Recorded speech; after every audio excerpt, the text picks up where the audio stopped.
திருவாரூர் பழைய தொடர்வண்டி நிலையத்தில் தமிழ் வளர்ச்சித்துறையின் சார்பில் தமிழ் ஆட்சிமொழி சட்ட வாரம் குறித்த விழிப்புணர்வு பேரணியை மாவட்ட ஆட்சியர் சாருஸ்ரீ கொடியசைத்து தொடங்கி வைத்தார். தமிழ் ஆட்சிமொழி சட்டம் இயற்றப்பட்ட 27/12/1956 நாளினை நினைவு கூறும் வகையில் ஆண்டுதோறும் அனைத்து மாவட்டங்களிலும் தமிழ் வளர்ச்சித்துறையின் சார்பில் ஆட்சிமொழி வாரம் கொண்டாடப்படுகிறது.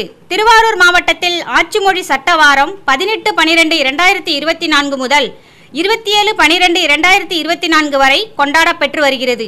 இதன் தொடர்ச்சியாக இன்று 26/12/2024 ஆட்சிமொழி சட்டவார விழிப்புணர்வு பேரணியினை மாவட்ட ஆட்சியர் சாருஸ்ரீ தலைமையேற்று தொடங்கி வைத்தார்கள். இந்த பேரணியில் சிலம்பம், பொய்க்கால் குதிரை உள்ளிட்ட கலை நிகழ்ச்சிகளுடன் கல்லூரி மாணவ மாணவியர்கள் என 150க்கும் மேற்பட்ட கல்லூரி மாணவ மாணவியர்கள், தமிழ் அறிஞர்கள், தமிழ் அமைப்புகள் பங்கேற்றனர்.